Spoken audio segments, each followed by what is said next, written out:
Hi, Gemini. There's a bunch of construction going on outside. So you may have to watch some ads on this video because we're going to use this Chris Isaak song to drown it out. The song is called Two Hearts. Happy early season. Happy birthday. I myself am a May Gemini. May 27th, baby. So, on the 3rd, Mercury comes into your sign. On the 8th, Venus comes into your sign. On the 13th, Jupiter moves into Pisces. On the 26th, we have a lunar eclipse. On the 23rd, Saturn goes retrograde. Oh, look at that. I love it. Love is here. It's just everywhere. And all you have to do is put all your fears aside and remember that there was a time when you remembered how to walk off this cliff. A time when you remembered that you could fly. Now I know it's been a while. And I know partnerships have hurt bad. But Jupiter flows into Pisces and all our energy comes back. We remember how seductive we can be, how choosy, how picky, how bratty, how delightful. We are just happier, optimistic, out there taking risks. The bravest of the bunch. On the 17th, if you want to meet somebody, just go outside or get online. Somehow on the 17th, if you want it, you can find it, especially when it comes to love. I would stay at the fountain. And for those of you who get that reference from the podcast, stay at the fountain. For those of you who don't know what the fountain is, it's the concept that whatever you're looking for is actually looking for you. So much like an amusement park that usually has a fountain in the center where people meet up if they get lost, if you get lost and you don't go to the fountain, the people looking for you will never find you. You'll be trying to find them and they'll be trying to find you. Someone has to stand still. Someone has to have faith that they'll come looking. Someone has to chill. Someone has to know.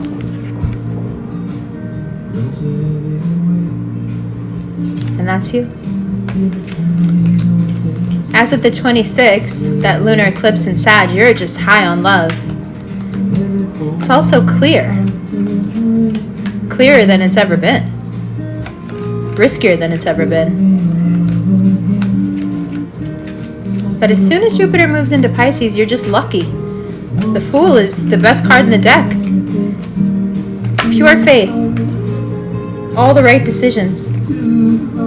The Chariot, the World, the 9 of Pentacles, the 5 of Cups, bottom of the deck, 10 of Cups. Alright, let's unpack. Everything about May wants you to work on your best project, on your best idea. Everything in May is about you really, with enthusiasm and optimism, enjoying your niche in the world and making it even better. You level up the way you look, the way you present yourself, your health, your surroundings. You're just refining Hi, we're back. Technical difficulty. Actually, somebody called my phone. So, doing it so right. All the plans you've had, these high standards you have for yourself, these great ideas you have, it all comes together in May so beautifully. As long as you commit to doing your best work and being the best person that you can be, and not begrudging that role of being the person that brings the air into the room. Sometimes I know it can be too much. I know that everybody expects for us to lighten their load, and no one ever thinks about how that affects us, and that's okay. But sometimes you realize that your ability to relieve people, even if it is for just a few moments, with your effervescent nature, is quite a gift. It's quite a power. And people really need it. People who know you really need you. And in May, that means a lot to you. And you want to do right by them, and you want them to be happy. And you do the things that we do to make people happy. Mainly distract them. And of course, this work is then rewarded karmically with the things that you need in your life. The Nine of Pentacles being a card of supreme financial security. She's cool, and she's got that falcon that can see everything from way high up. She's figured the game out.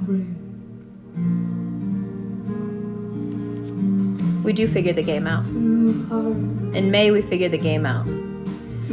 And then,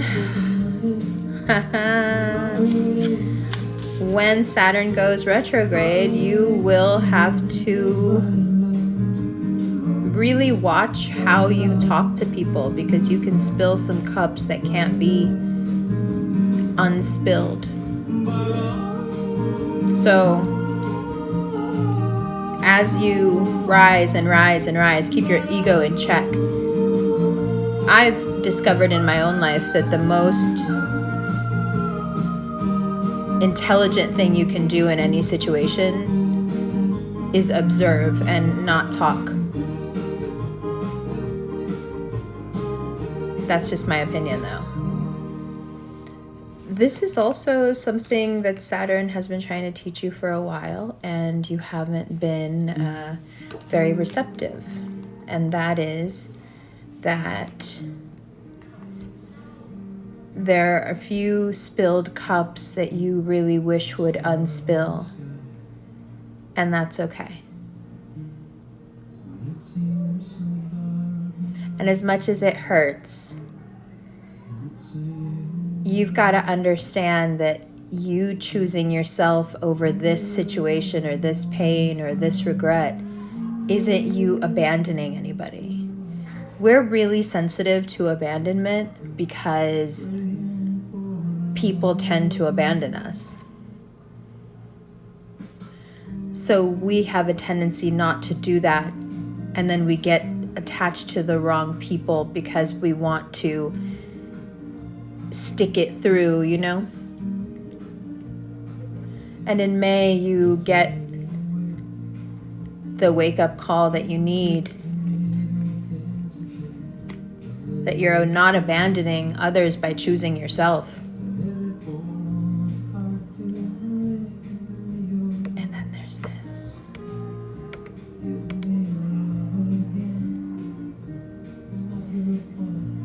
As soon as you decide in May that you want to be a good person, not the gracious, social, lovely butterfly host of the party, but a good person, you're going to run right smack into this. And it's kind of incredible.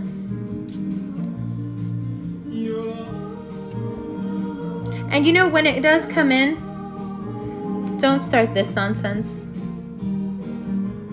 You know what this is. You know what you do. I don't need to... You know what it is. Don't do it. Don't second guess it. You'll know. You'll know it's real. You'll feel it. Right? The deals are real. The ideas are real. The work you're going to do is real. The people you're going to meet are real. It's time.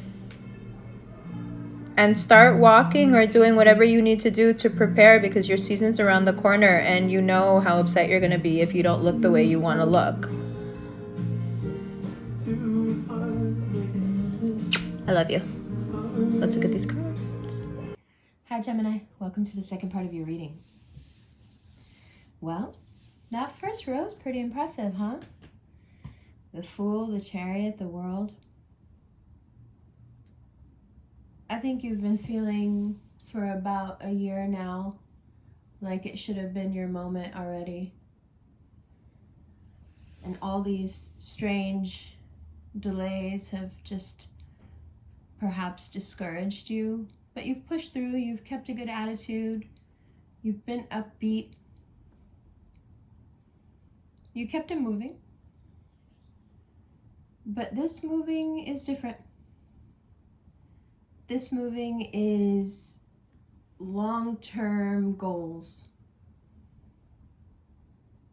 This is the month where you start to see yourself doing things that you only dreamt or imagined. And this dream life, it does come at a cost. That Five of Cups is very clear. But I just wonder how long Gemini can stand there looking at those spilled cups. Years and years for some of us. And I wonder if we could turn around and see that Ten of Cups, if we would keep going anyway and keep being sad. Because I think we always know that when we're open to it, we're so charming that it's easy to find someone. So the only time it seems like that we're alone is when something is really hurting us. Now, whatever that Five of Cups is or was,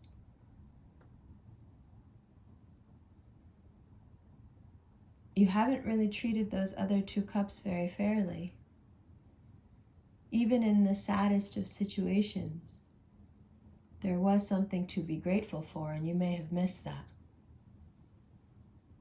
Somewhere in there is a lesson, and it's a lesson that I would guess bumps you right up against that Ten of Cups.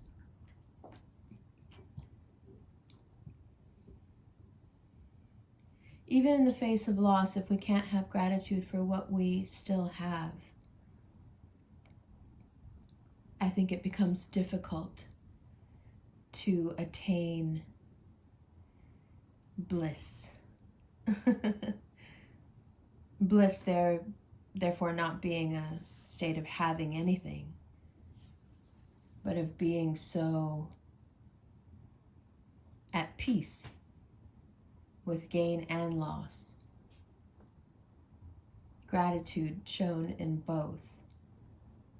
That the Ten of Cups becomes inevitable, just like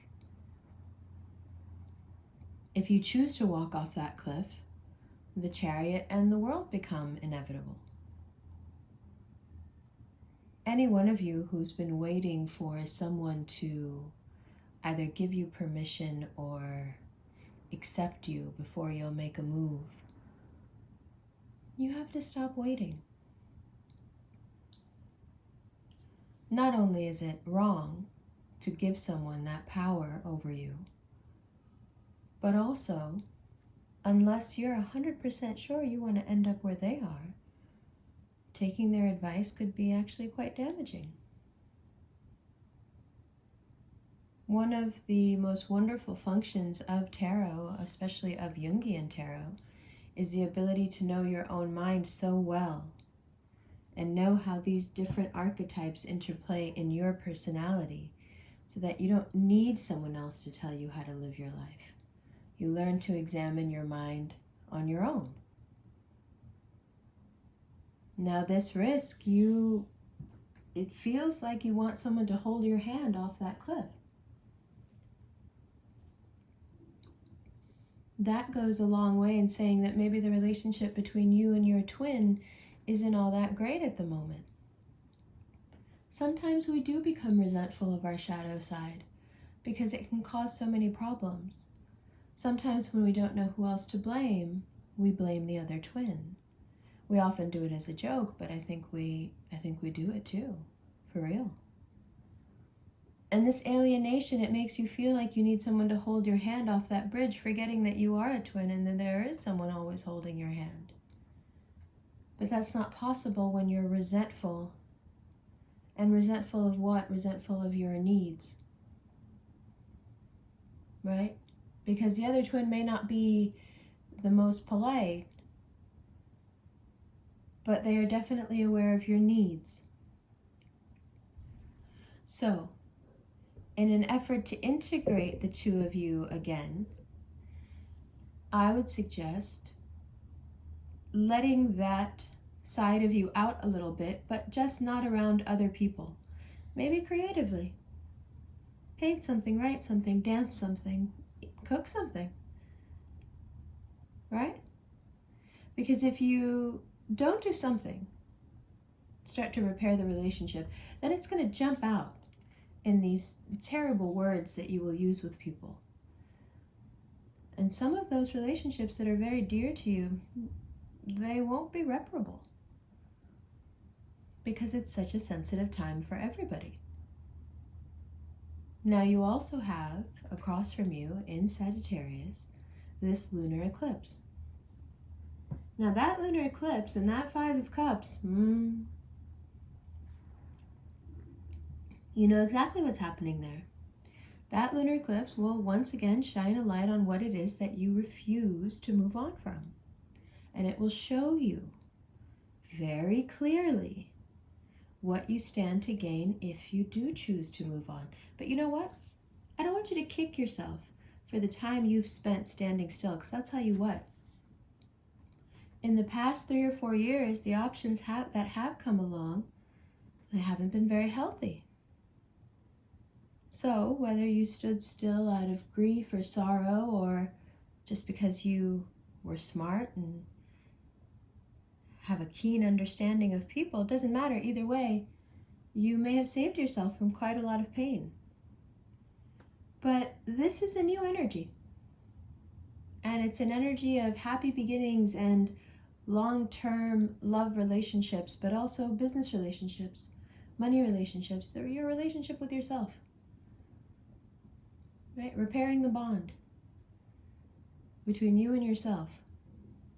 Taking the risks that you need to take for you. Now, what are those risks? I don't know. For each one of you, it will be something different, but it's something that when you see that Fool card, you know exactly what it is. You know exactly where in your life that you are afraid to walk off that cliff because you're just not sure. But you know what? The Fool is completely sure.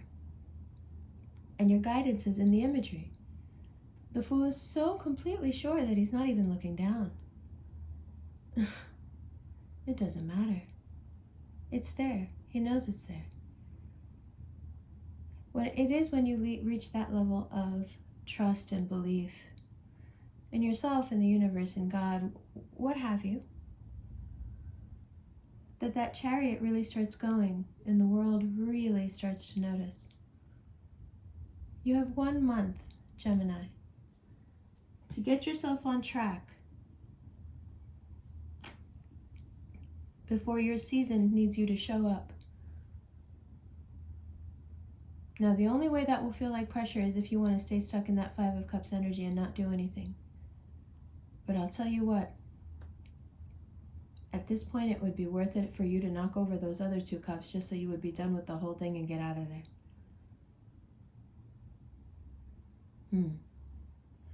All right, we're going to do the extended now. We're going to clarify each card, go through the deck, figure out what's going on between you and each sign for May and the beginning of June. That reading will be available as always on Vimeo, or you can join the Patreon Gemini tier. The first part of this video was out on April 20th. This second part will also be there, and the extended will also be there. The Patreon link is below as well. There is another option which is called Gemini and the Za, which is all your Gemini readings, the early part 1, early part 2, and the extended, but also the morning walks that we take where we meditate while we walk. So that's another option. If you're interested in a personal reading, there's a Cameo link below. And if you like these rings, these are the Revolution rings, this is the Empress, and this is the World. And these are available at the link below as well under Quietest Revolution rings, as well as this beautiful bracelet. Ooh, ah. And last but not least, if you're interested in a look at the daily astrological transits and how they affect your sun, moon, rising, come on over to @thequietestrevolution on Insta and join the Rev Fam. Love you, love you. Let's get into the extended right now.